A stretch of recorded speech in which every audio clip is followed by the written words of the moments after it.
I watched my mother hand the wrapped box to my sister Brianna, and something inside me died. It was my 25th birthday. The necklace inside that box, our family heirloom, had been promised to me since I was 8 years old. My father looked straight at me and said, "You didn't deserve anything."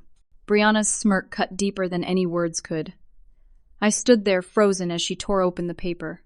Then, I walked out. I grabbed my keys and purse and left that house forever. The night air hit my face as I stumbled to my car. My hands shook so badly I could barely get the key in the ignition. I drove without thinking, just away. Always away. At midnight, I found myself parked outside Morgan's apartment building. She was my best friend from high school, the only person who had ever really seen me. I called her from the parking lot. She answered on the second ring, her voice thick with sleep. When I told her what happened, she didn't ask questions. She just said, "Come up." I spent that first night on her couch, staring at the ceiling, replaying the moment over and over. The way my mother had smiled at Brianna, the coldness in my father's eyes, the way neither of them had even wished me happy birthday. 25 years of being invisible, of being the daughter who was never quite good enough, all crystallized in that single moment. Morning came too fast. I checked my bank account on my phone. $317. That was everything I had in the world.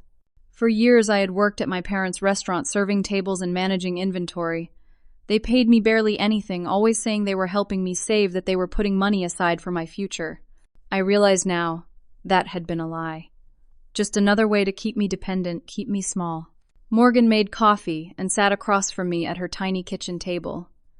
"What are you going to do?" she asked. "I don't know," I whispered. "I have nothing." "You have yourself," she said. "That's more than nothing." I spent that first week in a fog.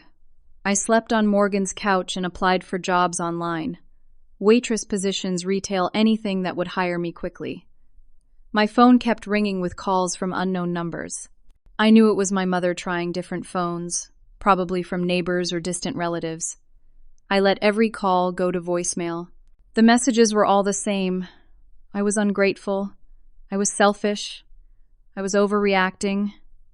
How could I abandon my family over something so trivial? The necklace wasn't even that valuable. I was being childish. I needed to come home and apologize. Brianna sent texts. "You always were too sensitive. Mom and Dad are so hurt. I can't believe you're being this dramatic." I blocked every number. I deleted every message. I forced myself to eat to sleep to keep moving forward. By the end of that first week, I had found a studio apartment in a neighborhood that made Morgan nervous. The rent was $450 a month, and the building smelled like mildew and old cigarettes. But it was mine. I signed the lease with shaking hands and moved in with the few belongings I could fit in my car. The apartment was tiny, maybe 200 square feet total. The bathroom sink dripped constantly. The stove only had 2 working burners. The walls were thin enough that I could hear my neighbors arguing at all hours. But when I closed the door and turned the deadbolt, I was safe. Nobody could take this away from me. I got hired at an upscale restaurant downtown called The Meridian. The manager, a woman named Carol with kind eyes and graying hair, took a chance on me despite my limited recent experience. The work was hard, the hours were brutal, but I threw myself into it. Double shifts became my normal. I worked lunches and dinners, sometimes staying until 2 in the morning for private events. My feet ached constantly. I lived on ramen noodles and day-old bread from the restaurant's donation pile. I bought my clothes from thrift stores and walked to work to save on gas. Every spare dollar went into a savings account. I had a goal forming in my mind, hazy but growing clearer each day. At night after my shifts, I took online business courses. I had always loved planning events, coordinating details, making things beautiful. Even as a child, I had been the one organizing family gatherings, picking color schemes, arranging flowers. My mother had always dismissed it as a silly hobby. But maybe I thought maybe it could be more. 6 months passed in a blur of exhaustion and determination. My savings account grew slowly. $3,000, $4,000, $5,000. It wasn't much, but it was progress. It was proof that I could survive on my own. I started taking on small event planning jobs on the side. Morgan's cousin needed help with her wedding. I did everything myself, working from my tiny studio apartment. I spent my days off shopping for decorations at dollar stores, negotiating with vendors, creating centerpieces at my kitchen table. The wedding was small, only 75 guests, but it was beautiful. The bride cried when she saw the reception hall. That one wedding led to 3 more referrals, then 5, then 10. Word spread slowly through social networks and community groups. That girl Ashley can make anything look expensive on a budget. She really listens to what you want. She works harder than anyone I've ever seen. My business grew organically, one event at a time. I named it Ashley Rose Events. I designed business cards on my laptop and had them printed at the copy shop for $30 per 500. I created a website using a free template and posted photos of my work. It wasn't fancy, but it was professional enough. The 1-year mark came and went. I was still struggling, still working double shifts at the restaurant and planning events on the side. But I was surviving. More than surviving, I was building something. Then everything changed. I got an email from a corporate client, a tech company downtown called Innovate Solutions. They were planning a charity gala and needed an event coordinator. Their usual planner had backed out at the last minute. They had seen my website and wanted to know if I could handle an event for 200 guests in 6 weeks. I stared at that email for 10 minutes, my heart pounding. This was bigger than anything I had done before. The budget was enormous, $20,000. If I succeeded, it could change everything. If I failed, it could destroy my reputation before it even really began. I typed back, "I would be honored to work with you." The coordinator who hired me was a man named Bradley. He was in his mid-30s with an easy smile and a way of making everyone around him feel capable. We met at a coffee shop to discuss the details. He had done his research, had called my previous clients for references. He told me he was impressed by how much I had accomplished in such a short time. "Most people would have given up," he said. "You didn't. That tells me everything I need to know about your character." I planned that gala like my life depended on it because in many ways it did. I worked 18-hour days. I negotiated with vendors, designed tablescapes, coordinated with caterers and musicians and lighting technicians. Bradley checked in regularly, offering support but never micromanaging. He trusted me to do the job I had been hired for. The night of the gala was terrifying and exhilarating. I arrived 4 hours early to oversee setup. Every detail had to be perfect. The lighting, the flower arrangements, the placement of auction items, the flow of traffic through the venue. As guests began to arrive, I held my breath. It was beautiful. The venue sparkled with carefully placed lights. The tables looked elegant with their centerpieces of white roses and candles. The silent auction was organized and inviting. Guests moved smoothly through registration. The program ran on time. The food was excellent. The charity raised $47,000, well above their goal. Bradley found me at the end of the night as I was supervising cleanup. "Ashley," he said, "that was incredible. I want to offer you a contract for 5 more events." I nearly cried. 5 corporate events. Steady income, real money, a foundation to build on. The next day I gave my notice at the Meridian. Carol hugged me and told me she had always known I was meant for bigger things. I walked out of that restaurant feeling like I was flying. With the money from the corporate contract, I could finally afford to move out of my tiny studio. I found a small 2-bedroom house in a decent neighborhood. It needed work, but it had a yard with space for a garden and hardwood floors under the stained carpet.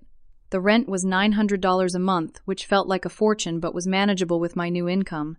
I was signing the lease when my phone buzzed with an email notification. It was from a bank I didn't recognize, something about a foreclosure proceeding. I opened it confused. The address listed was my childhood home. My parents had taken out a second mortgage, then a third. They had borrowed against the house again and again, and now they couldn't make the payments. The bank was starting foreclosure proceedings. The email had been sent to me because apparently at some point years ago my father had listed me as a co-owner. I hadn't known. I had never signed anything. I stared at that email for a long time. Part of me wanted to feel vindicated. They had taken everything from me and now they were losing everything themselves. But mostly I just felt tired and guilty. And confused about why I felt guilty at all. I deleted the email. It wasn't my problem. I had my own life to build. Year 2 flew by in a whirlwind of success. Ashley Rose Events became one of the most requested planning companies for mid-range events in the city. I hired 2 assistants, Jenny and Marcus, both young and eager and full of creative ideas. We worked out of a small office space I rented downtown, close to most of our venues. The corporate events from Bradley's company led to more corporate clients. Soon I was planning product launches, retirement parties, award ceremonies, but weddings remained my favorite. There was something sacred about helping people celebrate the best day of their lives. I was featured in a local lifestyle magazine under the headline, Rising Entrepreneur Under 30. The photo shoot felt surreal. They styled my hair and did my makeup, and photographed me in my office surrounded by color swatches and inspiration boards. When the article came out, my phone didn't stop ringing for a week. The money was good now. Not wealthy, but comfortable. I could pay my bills without anxiety. I could buy groceries without calculating every dollar. I could save for the future. And I could finally buy a house. I had been saving for a down payment for months, tucking away every spare dollar. The house I found was perfect. A small 2-bedroom cottage with blue shutters and a front porch. It needed cosmetic work, but the bones were solid. The neighborhood was quiet, tree-lined, safe. The backyard had space for the garden I had always dreamed of. The day I closed on that house, I sat on the front porch steps and cried. This was mine. I had earned it with my own hard work, my own determination. Nobody had given it to me. Nobody could take it away. I spent the next 3 months fixing it up. I painted the walls in soft, warm colors. Cream in the living room, pale blue in the bedroom, sunny yellow in the kitchen. I refinished the hardwood floors myself, spending weekend after weekend on my hands and knees with sandpaper and stain. I planted flowers in the front yard, bright bursts of color that made me smile every time I came home. Every piece of furniture was chosen carefully.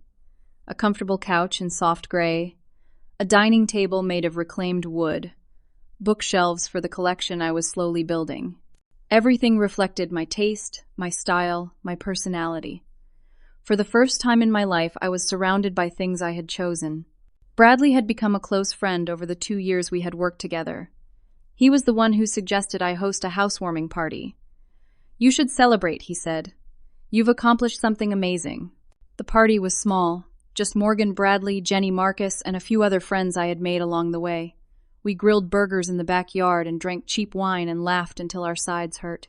Standing in my kitchen, surrounded by people who genuinely cared about me, I felt a happiness I hadn't known was possible.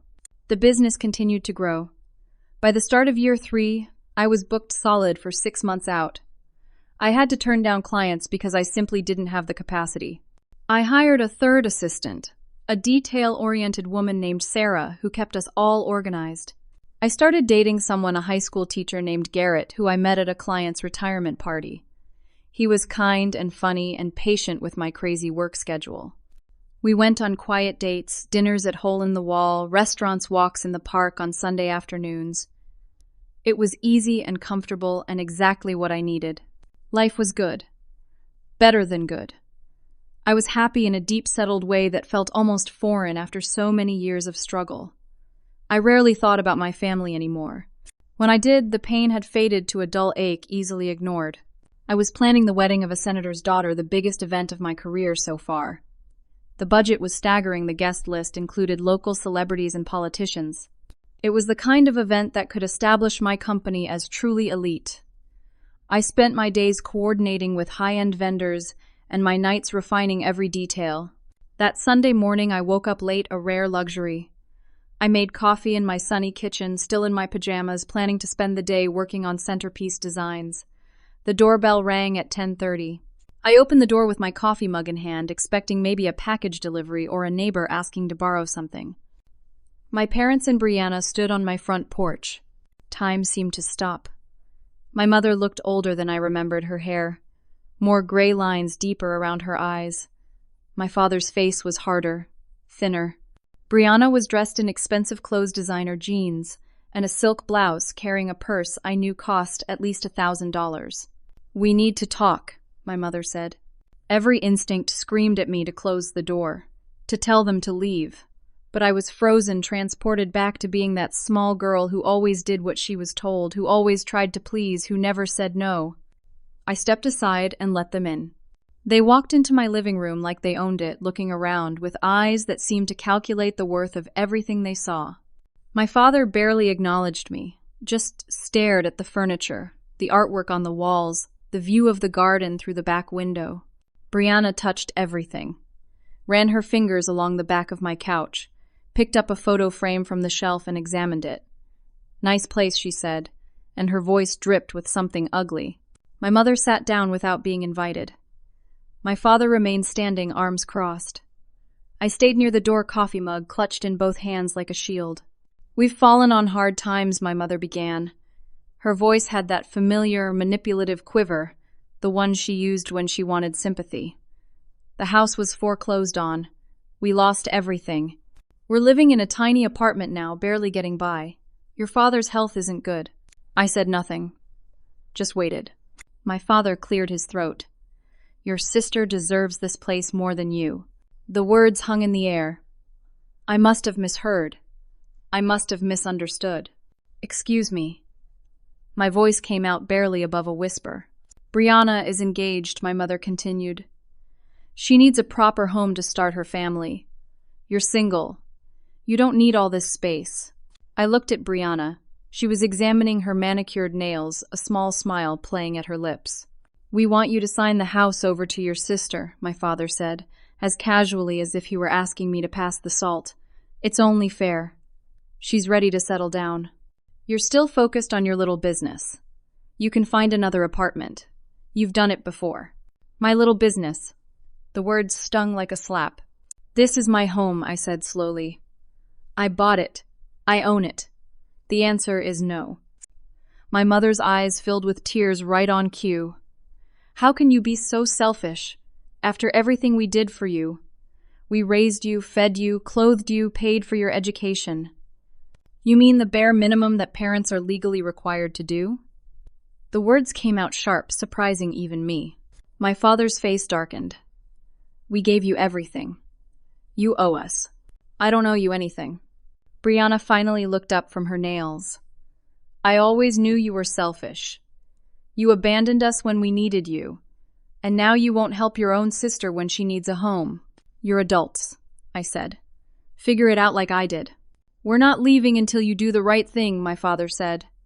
He sat down on my couch, spreading his arms across the back like he was settling in for a long stay. "Then I'll call the police." "Go ahead," my mother said. "Tell them you're throwing your elderly parents out on the street. See how that looks." I did call the police. 2 officers showed up 20 minutes later. I explained the situation, that these people had shown up uninvited and were refusing to leave. The officers talked to my parents, then came back to me. "It's a civil matter," the younger officer said, looking uncomfortable. "Since you let them in voluntarily, we can't remove them for trespassing. You'd have to go through the eviction process." "Eviction?" "They don't live here." "They're claiming they do now," the older officer said. "Look, my advice. Get a lawyer. Do this properly. We can't help you unless they're causing a disturbance or you're in danger."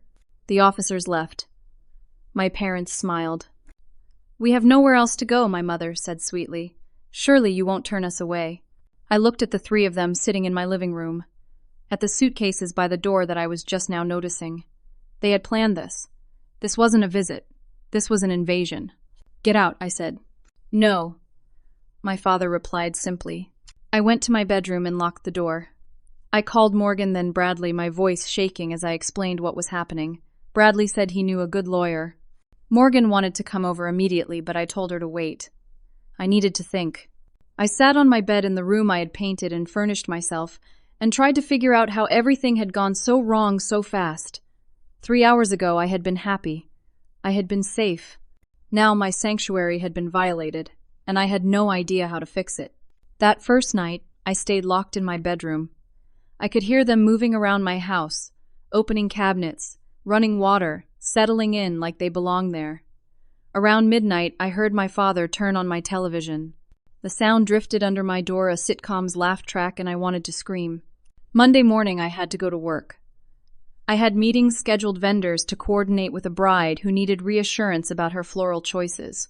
I couldn't just hide in my room. I emerged from my bedroom at 7 in the morning. My mother was in my kitchen making breakfast with my food. Eggs and toast like this was perfectly normal. She smiled at me like nothing was wrong. "Good morning, sweetheart. Would you like some breakfast?" "No." I grabbed my laptop bag and keys. "Where are you going?" my father asked from the couch. He had clearly slept there. A blanket I recognized from my hall closet was folded beside him. "To work. We need to discuss the house transfer today." "There's nothing to discuss." I walked out. At my office, I called the lawyer Bradley had recommended. Her name was Patricia, a sharp woman in her 50s with steel gray hair and no-nonsense demeanor. I explained the situation. She listened without interrupting. "They're squatting," she said when I finished. "But because you let them in initially, we have to go through eviction proceedings. It'll take at least 30 days, possibly longer if they contest it." 30 days. I have to live with them for 30 days. Unless you want to leave your own home, yes. I'll file the paperwork today. But Ashley, you need to be prepared. They're going to make this difficult. She was right. That evening, I tried to work from home reviewing proposals for the senator's daughter's wedding. My mother interrupted me every 10 minutes. Did I have any sugar? Where did I keep the spare towels? Could I help her with the television remote? Small things, constant things designed to wear me down. I moved my work to my bedroom and locked the door. An hour later, I realized my laptop was running slowly. I checked the memory and found that half my files had been deleted. Recently deleted. I recovered them from the trash, but my stomach dropped. Someone had been on my computer.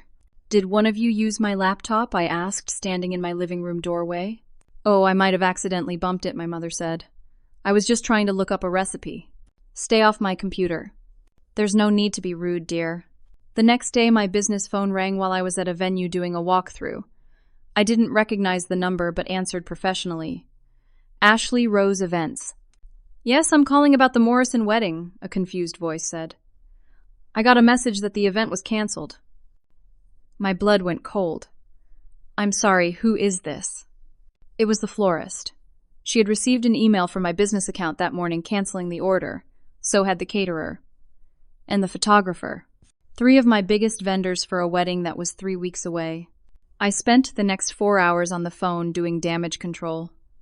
The email had been sent from my account, but I hadn't sent it. Someone had accessed my email.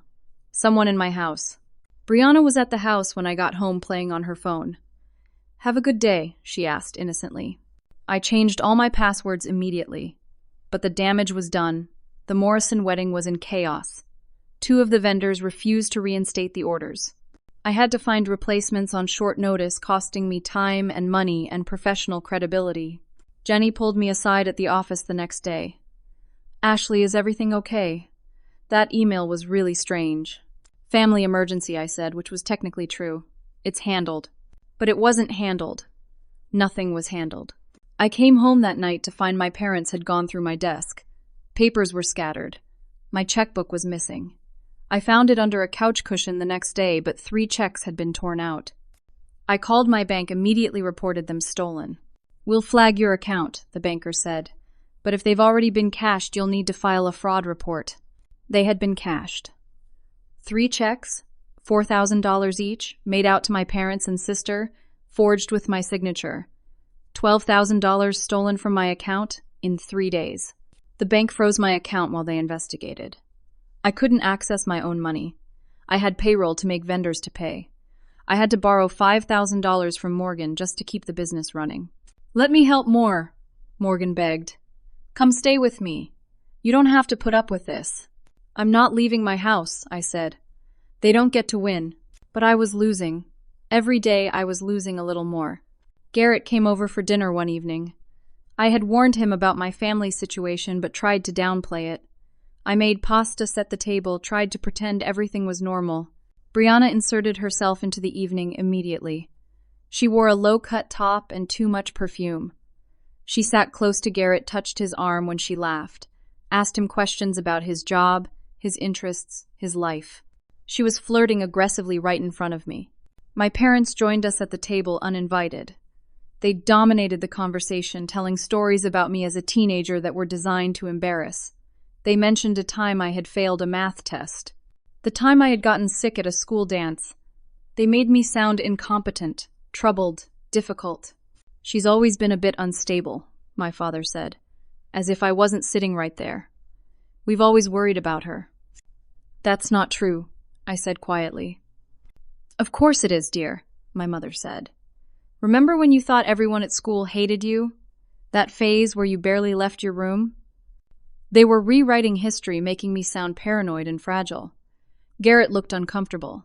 He left early, claiming he had papers to grade. He texted me later. "Is everything okay with you?" "It's complicated," I replied. "Maybe we should take a break until you get this family stuff sorted out," he wrote back. "I can't handle the drama."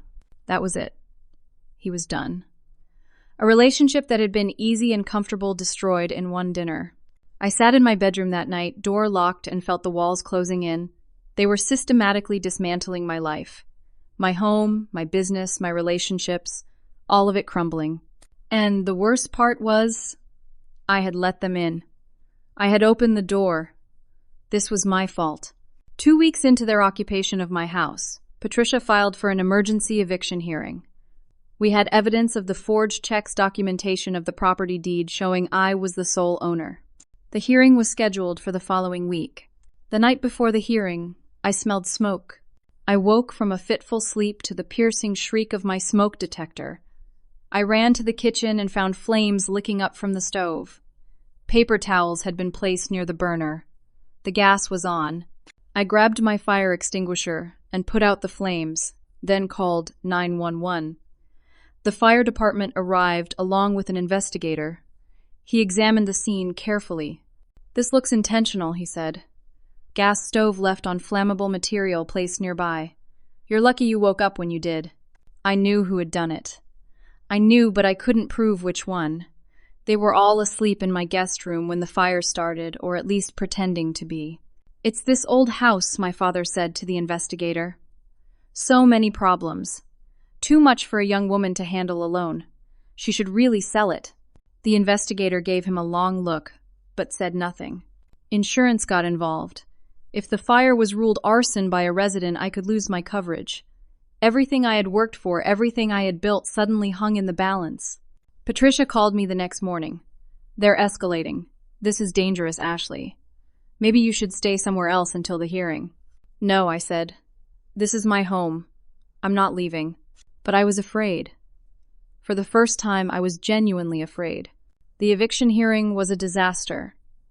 I walked into that courtroom with Patricia armed with documentation. My property deed, my mortgage statements, bank records showing the forged checks, police reports from the fire. I had everything I needed to prove this was my house, that they were squatting, that they were dangerous.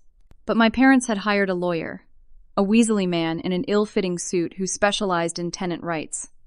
He stood in front of the judge and told a completely different story. "Your Honor, my clients are elderly parents who fell on hard times through no fault of their own. Their loving daughter invited them to stay with her during this difficult period.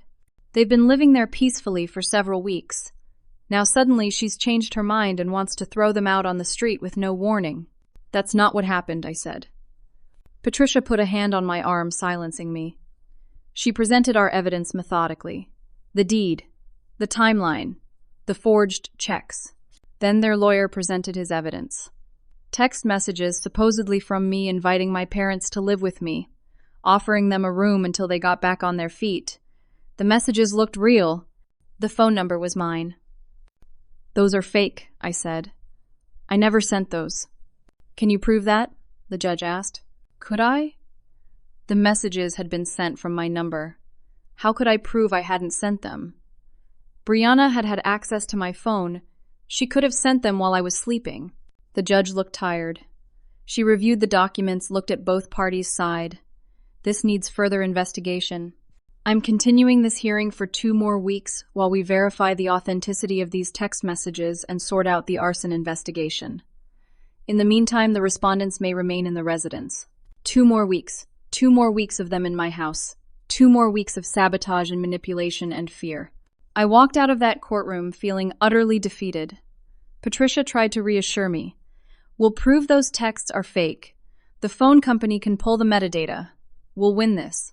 But winning felt very far away. I went back to my house, my prison, and found my family celebrating. They had ordered pizza with my credit card. They were drinking wine in my living room, toasting their victory. 2 more weeks, Brianna said with a smile. That's all we need. That night, I came home from work late after a long day of trying to hold my business together. I found Morgan sitting in my living room with my parents. Morgan, I said confused. What are you doing here? She looked uncomfortable, guilty. My mother was dabbing at her eyes with a tissue. My father had his concerned parent face on. Ashley Morgan said slowly, Your parents called me. They're worried about you. Worried about me. They think you're having some kind of breakdown. I stared at my best friend, trying to understand what was happening. My mother spoke up, voice trembling. We've been so concerned, sweetheart. The paranoia, the accusations. We just want to help you. Paranoia. I looked at Morgan. You can't be serious. They showed me the texts, Ash, where you invited them to stay. And now you're saying you didn't send them. They're worried you're not remembering things clearly. Those texts are fake. Brianna made them.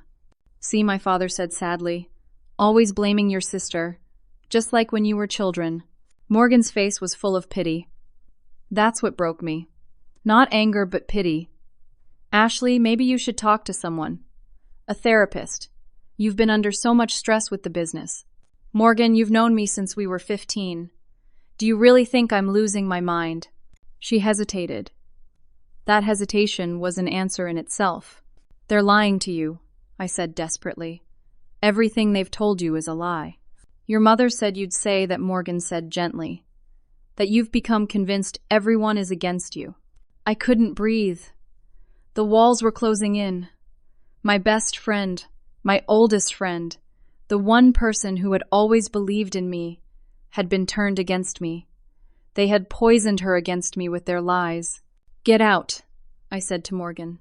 Ash, get out of my house. All of you get out. I ran to my bedroom and locked the door. I could hear them talking in low voices outside. Morgan eventually left. My family stayed, of course. They always stayed. I sat on my floor with my back against the door and called Bradley. My hands were shaking so badly I could barely hold the phone. Ashley, what's wrong? I told him everything. About the hearing, about Morgan, about how they had isolated me from everyone who might help. I was crying so hard I could barely get the words out. I can't do this anymore, I whispered. Maybe I should just give them the house. Maybe I should just disappear. No, Bradley said firmly. Don't you dare. Don't let them win. They already have won. Everyone believes them. Even Morgan believes them. I don't believe them. I know you, Ashley. I know what you're capable of. I know how hard you've worked. And I know you're not going to give up now. I don't have any fight left. Yes, you do. You're just too tired to see it right now. Get some sleep. Tomorrow we're going to figure this out. I wanted to believe him. I wanted to believe that tomorrow would be better.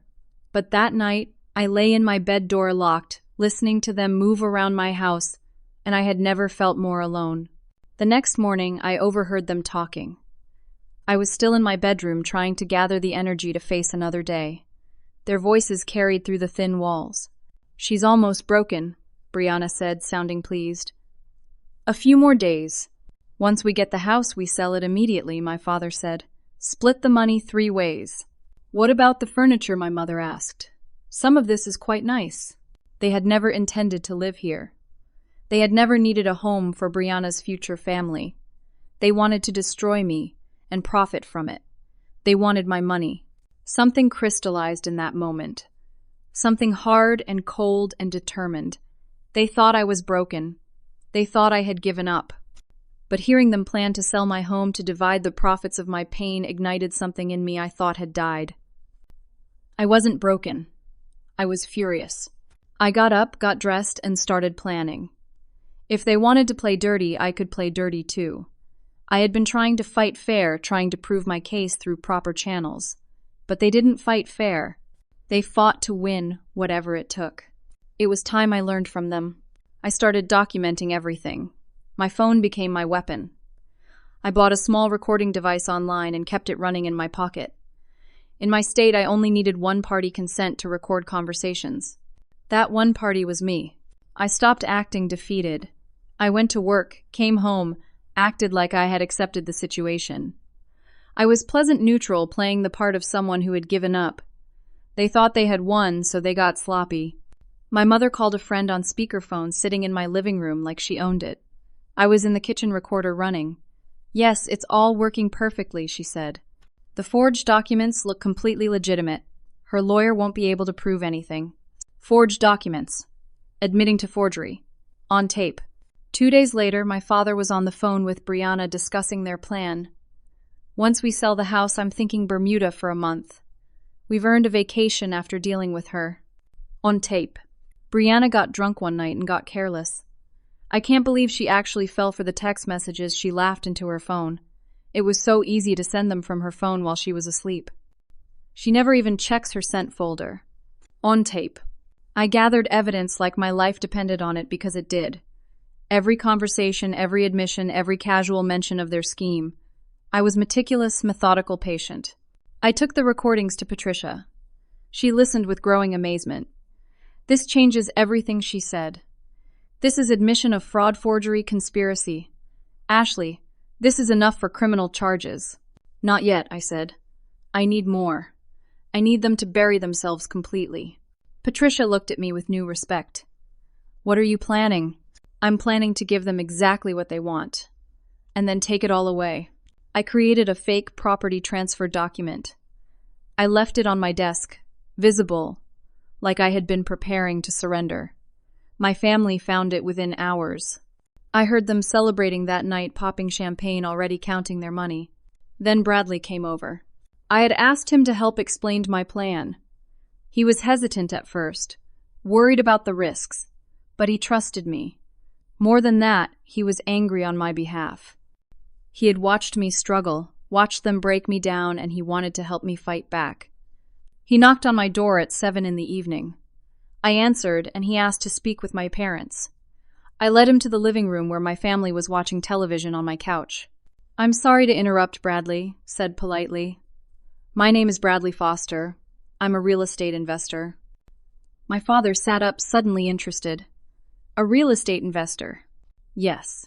I heard through mutual acquaintances that you're about to acquire this property. I'm very interested in purchasing it from you immediately." I watched from the doorway as my parents exchanged glances. They were trying not to look too eager. "We haven't acquired it yet," my mother said carefully. "But you will correct, I've seen the paperwork. Bradley was a good actor. I'm prepared to make you an offer right now. 50,000 over market value. Cash sale, quick closing, no inspections." 50,000 over market value. I saw the greed light up in their eyes. My house was worth about 200,000. Bradley was offering them $250,000 for a property they didn't own and were trying to steal. "That's a generous offer," my father said, trying to sound casual. "Why so much?" "I have a client who wants this specific neighborhood. They're willing to pay premium, but I need to move fast." "So, what do you say? Once you have the property transferred to your name, you sign it directly over to me. Simple as that." They couldn't sign fast enough. Bradley had brought a preliminary agreement carefully worded to mean absolutely nothing legally but to look official. They signed it without reading it carefully, too excited by the dollar signs. "We'll have the house in our name within the week," my father said confidently. "Then it's yours." "Perfect," Bradley said. "I'll have my lawyer draw up the official documents." After he left, I heard them celebrating. They turned up the music, danced in my living room, planned elaborate trips with their windfall. They discussed what they would buy, where they would go, how they would spend their stolen money.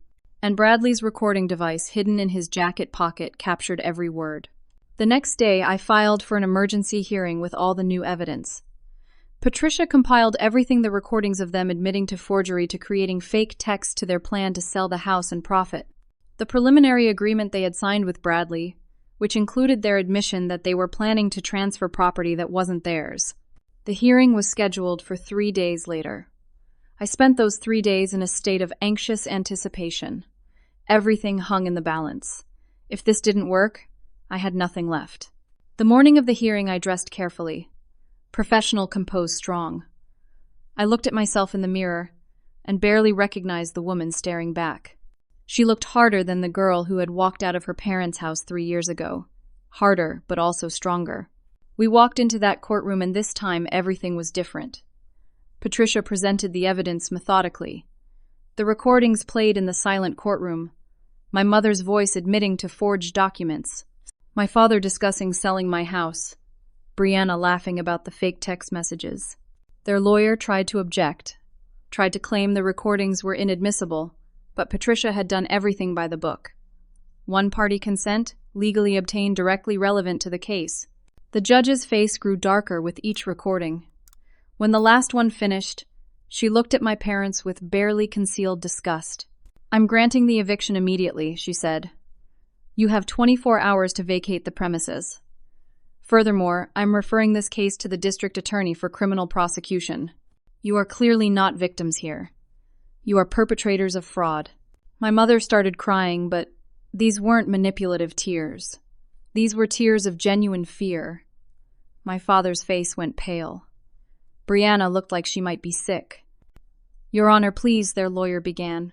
"I've heard enough," the judge said. "We're done here." Patricia and I walked out of that courtroom, and I felt like I could breathe for the first time in weeks. But it wasn't over yet. That evening, the police came to my house. Not to remove my family, though that was part of it. They came with a detective and arrest warrants. They arrested my father for check fraud and forgery. They arrested my mother for conspiracy and fraud. Brianna was arrested for identity theft and fraud. I watched from my porch as they were led away in handcuffs. My father tried one last manipulation, calling out to me as the officer guided him into the police car. "How can you do this to your own family?" I didn't answer. I had no words left for them. Morgan's car pulled up just as the police cars were leaving. She jumped out looking frantic. Bradley was with her. He had called her, explained everything, shown her the real evidence. She ran up to me, tears streaming down her face. "Ashley, I'm so sorry. I'm so sorry. They lied to me, they manipulated me, and I should have trusted you."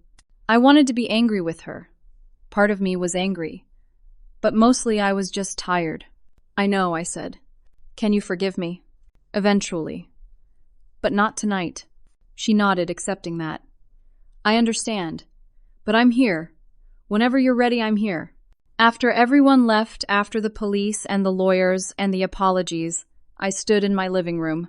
My house, my home, empty except for me. Silent, safe. I had won. But I was too exhausted to feel victorious.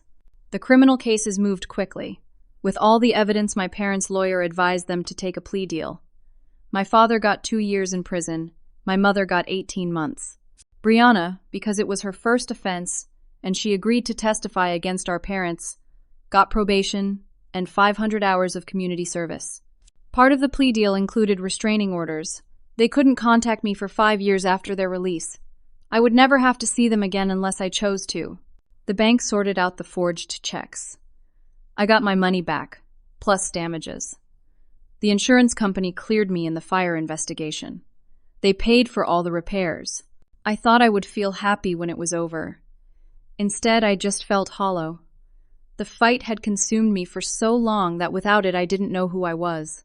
Morgan kept her distance like I had asked, but she sent messages. Small things, a funny meme, an article about event planning, letting me know she was there when I was ready. 3 weeks after the arrest, I texted her back. Coffee. We met at our old favorite cafe. It was awkward at first, but Morgan didn't make excuses. She just apologized again sincerely and promised to never doubt me like that again. They were so convincing, she said. They knew exactly what to say to make me doubt you. That's what they do, I said. They manipulate. It's who they are. How are you doing? Really? I thought about that question. I'm surviving. Some days, that's all I can manage. Have you thought about therapy? I had, actually. Bradley had suggested the same thing. So I found a therapist, a woman named Dr. Sarah Chen, who who specialized in family trauma. I started seeing her twice a week. Therapy was hard, harder than the legal battle in some ways. It meant facing truths I had avoided my whole life. That my parents had never loved me the way I needed to be loved. That the favoritism toward Brianna wasn't my fault. That nothing I could have done would have been good enough. You spent your whole childhood trying to earn love that should have been freely given, Dr. Chen said during one session. You're allowed to grieve that. So, I grieved. I cried for the little girl who had tried so hard to please parents who would never be pleased. I cried for the teenager who thought she wasn't good enough. I cried for the young woman who had her joy stolen on her 25th birthday. And slowly, very slowly, I started to heal. My business bounced back. The story of what had happened to me made the local news. Event planner overcomes family sabotage read one headline. Public sympathy was overwhelming. Clients who had left came back with apologies. New clients called specifically because they wanted to support me. Within 2 months, I was more successful than ever. I hired 2 more assistants. We moved to a bigger office space. I was booking weddings and corporate events a year in advance. Bradley and I started spending more time together. What had been a professional friendship deepened into something more. He was patient with my healing process, never pushing, always supportive. 6 months after the arrests, he took me to dinner at a nice restaurant. Over dessert, he reached across the table and took my hand. I need to tell you something, he said. And you can ignore it if you want. No pressure, no expectations. But I need to say it. Okay, I said, my heart suddenly pounding. I've had feelings for you for a long time, since we planned that first gala together. But the timing was never right. You were with Garrett, then you were dealing with your family, and I didn't want to complicate things. But Ashley, I care about you. More than care about you. And if you ever wanted to explore what this could be, I would be honored. I looked at this man who had stood by me through the worst period of my life, who had helped me fight back when I had no fight left, who had never asked for anything in return. Yes, I said. I'd like that. We took it slow. Coffee dates, and walks in the park. Dinner at quiet restaurants. He met me where I was respected. My boundaries celebrated my victories. It was easy in a way relationships had never been easy for me before. 8 months after the arrests, he proposed. Not with pressure or expectation, but with love and hope. We were in my garden surrounded by the flowers I had planted, and he got down on one knee. I don't need an answer now, he said. Take all the time you need. But Ashley, I want to spend my life with you. If you'll have me. I said yes immediately. Because I knew. This man had seen me at my worst and loved me anyway. He had fought for me when I couldn't fight for myself. He was my partner in the truest sense. We planned a small wedding for the following spring. Nothing elaborate despite my profession, just close friends and chosen family in my backyard. 1 year after the arrests, I got a letter from Brianna. It was forwarded through Patricia, since the restraining order meant she couldn't contact me directly. Patricia called to ask if I wanted it. Read it to me first, I said. Patricia read the letter aloud. It was an apology, a real one. Brianna talked about her time in probation, the therapy her probation officer had required the community service at a women's shelter. She talked about seeing what our parents had done to both of us in different ways, how they had spoiled her and neglected me, and how neither of those things was love. She didn't ask for forgiveness. She didn't ask to see me. She just said she was sorry and she hoped I was happy and I deserved to be happy. Do you want to respond? Patricia asked. I thought about it for a long time. Yes. Tell her thank you for the apology. Tell her I hope she continues to grow. But I'm not ready for contact yet. Maybe someday, but not now. Patricia sent the message. A week later, she forwarded Brianna's response. Just 2 words I understand.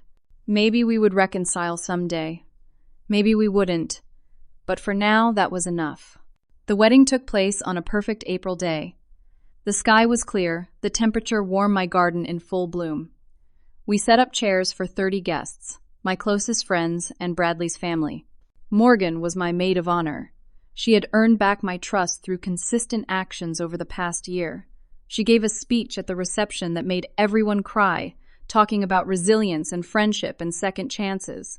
Jenny, Marcus, and Sarah from my company were there. Carol from the Meridian restaurant came. Even Patricia came along with the detective who had investigated my case. My chosen family, the people who had stood by me, or fought for me, or helped me rebuild. I had left 2 chairs empty, where my parents might have Saturday, not as a memorial but as an acknowledgement of what I had lost, yes, but also of what I had gained. The empty chairs were lighter than their presence would have been. As I walked down the makeshift aisle in my garden, Bradley's face when he saw me made everything worth it. Every struggle, every tear, every moment of despair. It had all led here to this moment, to this man, to this life. My vows were simple. You saw me when I couldn't see myself. You fought for me when I had no fight left. You loved me when I felt unlovable. I promised to spend the rest of my life being worthy of that gift. His vows were equally simple. You are the strongest person I know. Watching you survive and then thrive has been the honor of my life. I promise to be your partner, your support, your home. The reception was everything I loved about events. Good food, great music, people, laughing and dancing and celebrating. But this time, I wasn't working. I was the one being celebrated. It felt strange and wonderful. Late in the evening, Bradley and I sat on my porch steps watching our guests dance in the backyard. The lights we had strung up twinkled like stars. Music drifted through the warm air. Any regrets, he asked, echoing a conversation we had had months ago. I thought about everything. The birthday that had shattered my world. The 3 years of struggle and building. The invasion of my home. The fight to keep what was mine. The victory. The healing. Not a single one, I said. Every scar led me here. He kissed me gently. Here's to the scars, then. I looked around at my home, my garden, my people, everything I had built with my own hands and my own determination, everything I had fought to keep. This life was mine, truly mine. Nobody had given it to me. Nobody could take it away. 6 months after the wedding, I got another letter from Brianna. This time it included photos. Her in her retail job uniform smiling. Her at the women's shelter serving meals. My parents in their prison therapy group looking older and smaller. The letter said they were all in therapy now. That my parents had finally, after a year in prison, started to face what they had done. Not just to me, but to all of us. The damage their favoritism and manipulation had caused. Brianna wrote that she didn't expect forgiveness, but she wanted me to know they were trying to become better people. I sat with that letter for a long time. Bradley found me in our home office, staring at the photos. What do you want to do? He asked. I don't know, I said honestly. Part of me wants to forgive them. Part of me never wants to see them again. Part of me is just tired of thinking about them at all. You don't have to decide today, he said. Or tomorrow. Or ever. You get to take all the time you need. That's what I loved about him. About this life. I got to take my time. I got to make my own choices. I got to set my own boundaries. I wrote back to Brianna.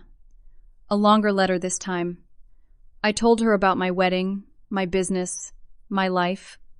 I told her I was glad she was growing. I told her I wasn't ready for face-to-face contact yet, but maybe someday. I sent a separate message to my parents through their prison counselor. I told them I hoped therapy was helping them. I told them I had built a good life despite them, not because of them. I told them that if they wanted any hope of a relationship someday, they needed to do the work to change. Real change, not manipulation. I didn't know if they would. I didn't know if I would ever really forgive them. But I had learned something important. Through all of this, forgiveness is for me, not for them. Holding on to anger only hurts myself. So I chose to let it go. Not to forget. Not to allow them back into my life unconditionally. But to release the poison of hatred that had been eating me up inside. A year after my wedding, on what would have been my 29th birthday, I hosted a party at my house. All my friends, all my chosen family, we celebrated in my garden, surrounded by flowers and lights and love. Morgan gave a toast. To Ashley, who taught us all that family isn't about blood. It's about showing up. It's about love and support and celebration. Happy birthday to the strongest woman I know. Everyone raised their glasses. I looked around at these faces, these people who had stood by me and felt something I had never felt on a birthday before. I felt cherished. I felt valued. I felt loved. That night, after everyone left, Bradley and I cleaned up together. It was domestic and normal and perfect. "What are you thinking about?" he asked as we loaded the dishwasher. "About that birthday 3 years ago," I said. "The one that destroyed everything. Do you wish it had never happened?" I thought about that. If my parents hadn't given that necklace to Brianna, I might never have left. I might still be trapped in that toxic family, working in their restaurant, making myself small to try to earn their love. I never would have started my business. Never would have bought this house. Never would have met Bradley as an equal, a successful businesswoman in her own right. "No," I said. "I wouldn't change it. It hurt, but it freed me. Sometimes the worst things that happen to us lead to the best things in our lives." "That's very wise," he said, smiling. I had a good therapist, I joked. But it was true. Dr. Chen had helped me understand that my worth wasn't determined by whether my parents could love me correctly. My worth was inherent, unchangeable mine.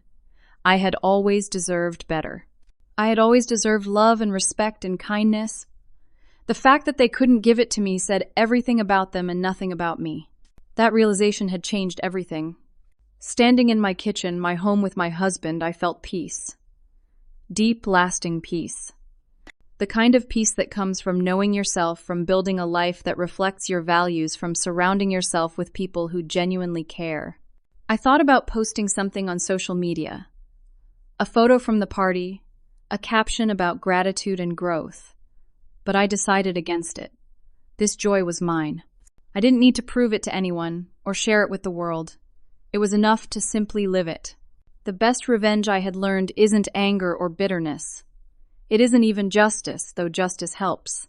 The best revenge is building a life so beautiful, so authentic, so full of genuine love, that the people who hurt you can't touch it. They can look from the outside, but they can never take it away. And I had done exactly that. My business was thriving. My marriage was strong. My friendships were deep and real. My home was my sanctuary. Every piece of my life had been earned through hard work and determination. Nothing had been handed to me. Nothing could be stolen from me. I was happy. Not the fleeting happiness of a good day, but the deep, sustained happiness of a good life. A life I had built with my own hands from the ashes of betrayal. Some nights I still had bad dreams, nightmares about being trapped, about losing everything, about being helpless again. But I would wake up in my bedroom in my house next to my husband and remember I'm safe. I'm strong. I survived. More than survived. I thrived. And that, I realized, was the real ending to my story. Not the dramatic courtroom victory, though, that mattered. Not the arrests or the restraining orders, though those provided necessary boundaries. The real ending was this: me standing in my kitchen on an ordinary Tuesday night, loading the dishwasher with my husband, feeling grateful for the simple, beautiful normalcy of it all. I had learned that you can't control how people treat you. You can't force parents to love you correctly. You can't make family be what you need them to be. But you can control how you respond. You can choose to walk away from toxicity. You can choose to build something better. You can choose your own family. And you can choose to keep going even when it feels impossible. Especially when it feels impossible. That's what I wanted people to know, if they were going through something similar. That it gets better. Not immediately, not easily, but it does get better if you keep fighting for yourself, keep believing you deserve better, keep building, even when everything is falling apart. You deserve love. You deserve respect. You deserve a life that feels safe and peaceful and joyful. If your family of origin can't give you, that you can find it elsewhere. You can create it yourself. I learned that the hard way. But I'm grateful for the lesson, even though the cost was high. As I finished cleaning the kitchen and turned off the lights, I paused at the doorway and looked back at my home, my sanctuary, my pride, my victory. Nobody could take this from me. Not anymore. not ever again. And that knowledge, that certainty, was worth everything I had gone through to get here. I had won. Not just the legal battle, though, I had won that too. I had won the bigger war, the fight for my own soul, my own worth, my own beautiful life. And I planned to spend the rest of my days protecting and cherishing what I had built. Because I had learned the most important lesson of all, the best revenge is a life well lived. And I was living mine fully, authentically, joyfully. I smiled, turned off the light, and went to bed in my house, in my room next to my partner, surrounded by the life I had created. And I slept peacefully, knowing I was exactly where I was meant to be. So let me ask you this. Have you ever had to walk away from toxic family members to protect yourself? How did you find the strength to rebuild? Share your story in the comments below. Your experience might be exactly what someone else needs to hear today. If this story resonated with you, please hit that like button. Subscribe to hear more stories about resilience, survival, and triumph. And share this with someone who might need to hear that it's okay to choose yourself even when it's hard. Thank you for listening to my story. I hope it reminds you that you are stronger than you know, that you deserve better than mistreatment, and that it's never too late to build the life you deserve. Remember, your worth isn't determined by whether others can see it. You've always been valuable. You've always deserved love. And you always will. Take care of yourselves. Choose people who choose you. And never stop fighting for the life you deserve.